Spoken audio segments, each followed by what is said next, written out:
What's up, peeps? Um, got, their, got another email from one of the subscribers, and his question or his dilemma is funny thing, because if you look in the back of my videos, I actually ask you guys, how do you fix wobbly tires? In other words, when your tires are off balance and they're shaking. And this person has the same problem, and I think a lot of RC guys, the hobbyists, they have the same exact problem. Sometimes they fix it on their own, and sometimes they go ahead and ask a question in YouTube, and somebody hopefully will give them an answer. I actually did get a close answer from one of the subscribers, and I also did a research, and I found out there's two reasons why wheels wobble.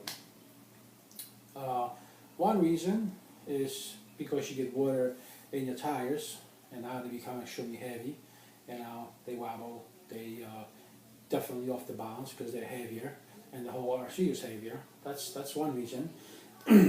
But the biggest reason for those wheels to wobble is that your axle uses washers or washer, and I believe it's a copper washer, very, very thin, and you usually put one.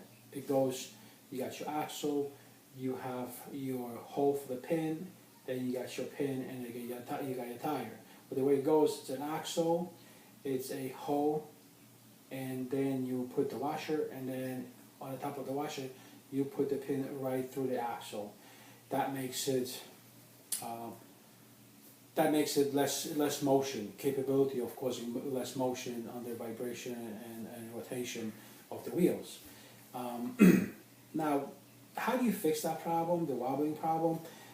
One, less important, if you have water in your tires, you need to get them out. You can squeeze them out, or you can drill very small holes in your tire. What I mean is an outer perimeter tire, at your top of the thread.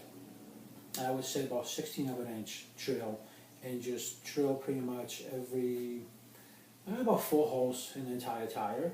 And the minute you accelerate, or the minute you have your RC in the air and you accelerate, you'll splash the whole place with water, because what happens is center force spins the wheel, and thereafter whatever is inside, well, whichever amount of water is inside will pretty much exit out because of the center pressure.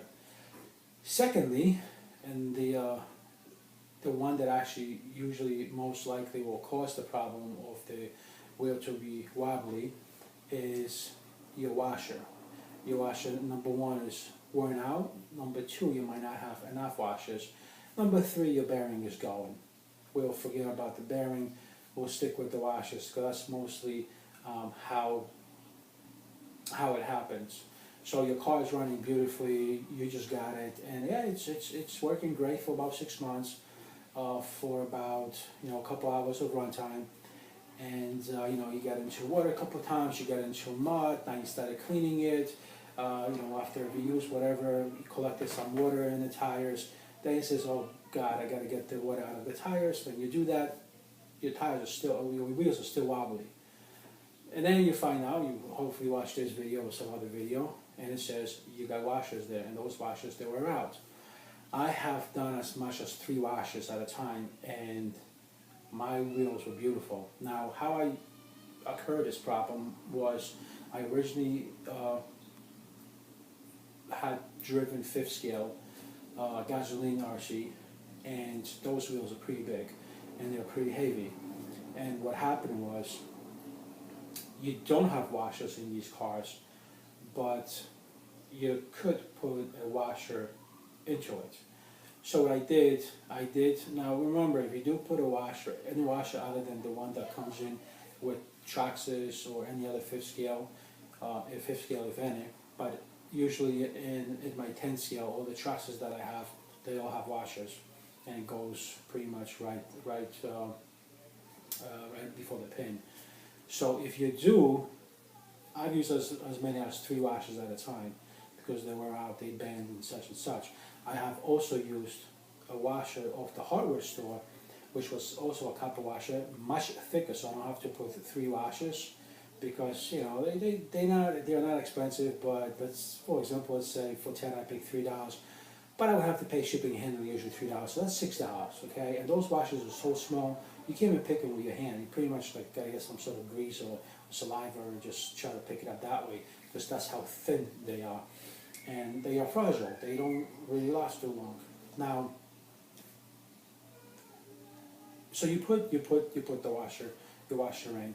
Now you gotta make sure, if you do put the washer from a hardware store, you gotta make sure that the diameter fits your shaft, your axle, and that also the diameter, the outer diameter, will not go beyond the bearing.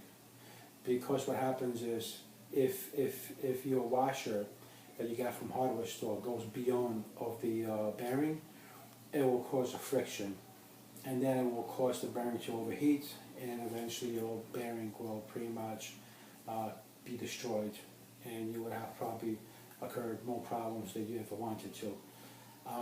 Again, it has to be equal diameter that your bearing is, okay? If you need a better explanation or whatever, you can pretty much email me or whatever. But if your washer is this big, this is your wheel bearing, you cannot go beyond this wall. You have to stay within the bearing walls, so there's no friction in there. It's easy. It takes some time at the hardware store to pick the right one, but it's doable. It's less problems. What I have done, the washers that weren't really fitting the bearing properly, I had put them before the seat holder with the wheel bearing. Okay, so if you have a car, for example, this is a car, I would put it from inside. I wouldn't put it from well, this is inside, this is outside. We take the wheel off, you have the axle. So I wouldn't put it from outside and then put a pin. I would put it from inside, push the axle inside through the seat holder, okay, and through the bearing, and then put the washer and then the pin, okay. But this time I'm putting pretty much from inside rather than outside, and it will work definitely. Anyway, I don't want to make this too long. Whoops, there it is. But this is how you fix your wobbly wheels. Whether it's an 8 scale, 5th scale, 10 scale, 16th and 24th scale, it don't matter. They don't have those. But that's how you do it. That's how you fix it. And at this tune, I'm going to finish this video. You guys make sure that you keep your cars maintained. Make sure your wheels are nice and straight. They're not off balance. If you guys need a video how to balance wheels, which there's hundreds of different videos how to balance it. Usually it's done with wax. I mean, there's hundreds of different ways to get it done. I've done it with glue.